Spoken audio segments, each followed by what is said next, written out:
Hi guys, welcome back to another video. ரொம்ப நாளைக்கு அப்புறம் நடுவில் கொஞ்சம் பர்சனல் ஒர்க் அப்படின்னு போயிட்டேன்.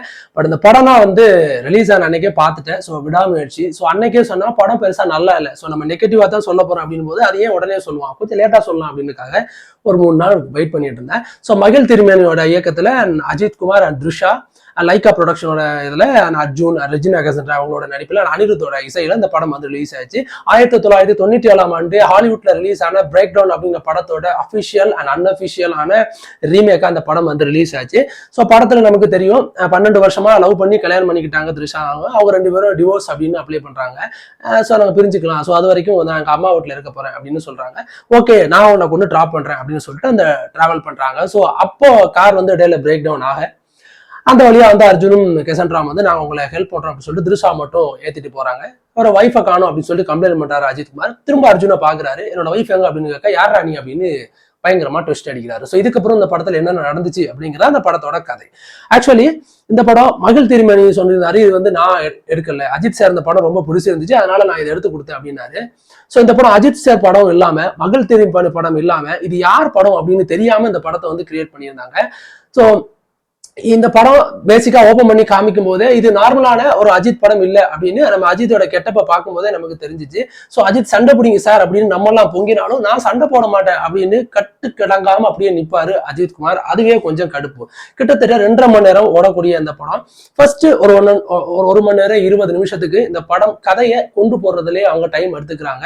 ஸோ அதுலயே நிறைய பேசுறாங்க, நிறைய விஷயங்கள் பேசி பேசி பேசி நமக்கு ஃபர்ஸ்ட் ஹாஃப்லயே நமக்கு பயங்கரமா போர் அடிக்க ஆரம்பிச்சிருச்சு. சரி, ஃபர்ஸ்ட் ஹாப்ல கதையை செட் பண்றாங்க, டெஃபினட்டா செகண்ட் ஹாப்ல ஏதோ ஒரு விஷயம் இருக்கு அப்படின்னு நம்ம நம்பி உட்கார்ந்துட்டோம்னா, சோ அங்கேயும் இதே தான் கண்டினியூ ஆகுது. சோ ஃபர்ஸ்ட் ஹாப்ல எங்க முடிச்சு விட்டாங்களோ அதுல திரும்பவும் முடிச்சு விட்டீங்க பாய் அப்படின்னு திரும்பவும் அதே பேச்சுவார்த்தைகளே நடக்க ஆரம்பிக்குது. சோ அஜித், நீங்க ஃபைட் பண்றீங்களா இல்ல நாங்களா ஃபைட் பண்ணணுமா அப்படின்னு கேட்கிற அளவுக்கு இந்த படத்தோட ஸ்கிரீன் பிளே நம்மள பொறுமையா ரொம்ப ரொம்ப ரொம்ப சோதிக்குது. அண்ட் அனிருத்தோட இசை ஓகே அப்படின்றவங்கெல்லாம் சில பல இடங்கள்ல பாடல்கள் இசைகள் அப்படின்னு ஒரு உயிர் கொடுக்குது. சில இடங்கள்ல நம்ம அதை சொல்லி ஆகணும். அண்ட் வழக்கம் போல அஜித் குமார் ஆகட்டும், த்ரிஷா ஆகட்டும், ரெஜினா கசன்ட்ரா அண்ட் அர்ஜுன் இவங்களோட நடிப்புல நம்ம எந்த விதமான குறையும் கூற முடியாது. அதே மாதிரி படத்திலையும் நம்ம குறை ஒன்றும் சொல்ல முடியாது. இதுதான் கதை அப்படின்னு நமக்கு தெரிஞ்சதுக்கு அப்புறம் அதை இன்னும் பெட்டரா எவ்வளவு கொடுக்க முடியுமோ, அதை எவ்வளவு தன்னால தாங்கி நடிக்க முடியுமோ அவ்வளோ அஜித் குமார் நடிச்சிருக்காரு. அதை நம்ம புரிஞ்சு ஆகணும். இந்த படத்துல என்னால இன்னும் வரைக்கும் ஏத்துக்கொள்ளாத முடிய விஷயம் ஒண்ணு இருக்கும். அதை நம்ம ரொம்ப ஏத்துக்கிற மாதிரியான விஷயம் இருக்கும். ஏத்துக்க வேண்டிய விஷயம் அப்படி என்ன அப்படின்னா, என்ன ஒரு சண்டை வந்தாலும் கணவன் மனைவி மேல இருக்க அன்பு எப்பவுமே குறையக்கூடாது அப்படிங்கிற ஒரு விஷயத்த இந்த படத்தின் மூலம் சொல்லியிருப்பாங்க. பட் இன்னொரு விஷயம் எனக்கு என்ன இந்த படத்தை நெடுதா இருக்கும்னா, அவங்க டிவோர்ஸ் பண்றதுக்கான காரணம் அஜித் குமாருக்கு சொல்லும் போது, எனக்கு இன்னொருத்தனோட அஃபேர் இருக்கு, அதனால நான் அவனை டிவோர்ஸ் பண்றேன் அப்படின்னு சொல்லுவாங்க. பட் அதுக்கப்புறம் இந்த பக்கம் வெளியில பார்த்தா கடைசியில அவங்க 2 பேரும் மறுபடியும் இணைகிற மாதிரி படத்தோட இதை முடிச்சிருப்பாங்க. இது என்ன கான்செப்ட் அப்படின்னு தெரியல. சோ இன்னொருத்தவங்க கூட அஃபேர் இருக்கு அப்படின்னு அஜித் குமார் தெரிஞ்சு அவங்கள ஏத்துக்கிறாங்க அப்படின்னும் பொழுது இது என்ன மாதிரியான மனநிலை அப்படின்னு எனக்கு புரியல.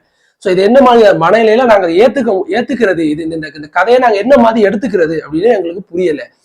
மேபி அவங்க அந்த டிவோர்ஸுக்காக பொய் சொல்றாங்க அப்படின்னு ஒரு கான்செப்ட் உள்ள கொண்டு வந்திருந்தா கூட ஓகே, இது ஓகேற மாதிரி இருக்கும். எனக்கு உன்னை பிடிக்கல, நான் இன்னொருத்தவங்க கூட அஃபேர்ல இருக்கேன் அப்படின்னும் போது திரும்பவும் அவங்க ஒண்ணு சேர்றாங்க அப்படின் போது எனக்கு அது என்னால அதை அக்செப்ட் பண்ணிக்க முடியல. அந்த ஒரு கிளைமேக்ஸை டெஃபினட்டா என்னால இல்ல, ஒரு நார்மலான ஒரு ஆடியன்ஸால இந்த ஒரு கிளைமேக்ஸை ஏத்துக்க முடியாது அப்படின்றதான் உண்மை.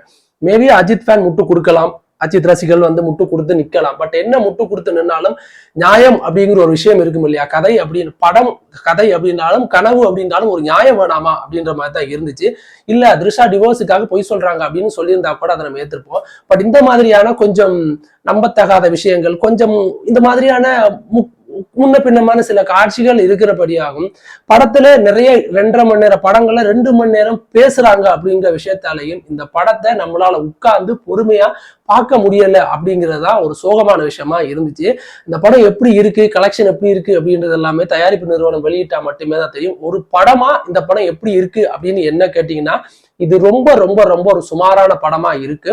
ஒரு ஆக்ஷன் ஹீரோ இந்த மாதிரியான ஒரு கதைக்கு ஒரு நாயகன் தேவை அப்படின்ற பட்சத்துல அஜித் குமார் இப்படி ஒரு கதையை செலக்ட் பண்ணி நடிச்சிருக்காரு அப்படின்னும் போது அந்த விதத்துல நம்ம அஜித் குமாரை பாராட்டி ஆகணும் அப்படின்றதான் உண்மையும் கூட. சோ இந்த படம் தியேட்டர்ஸ்ல இப்ப ரிலீஸ் ஆயிருக்கு. இப்போ நீங்க குடும்பத்தோட பார்க்கலாம், ஒரு நல்ல படம் அப்படின்னு நான் சொல்ல மாட்டேன். பட் ஒரு குடும்பத்தோட பார்க்கறதுக்கு உண்டான கண்டென்ட்டான படம். பட் அது நல்ல படமா அப்படிங்கிறது ஒருத்தவங்க பார்வையில அது வேறுபடும். என்னோட பார்வையில இந்த படம் எனக்கு பெருசா பிடிக்கல அப்படின்றதா உண்மை. அடுத்து நல்ல ஒரு மூவி ரிவ்யூஸோட வந்து நான் மறுபடியும் உங்களை சந்திக்கிறேன். அது வரைக்கும் தேங்க்யூ, டாடா, பாய் பாய்.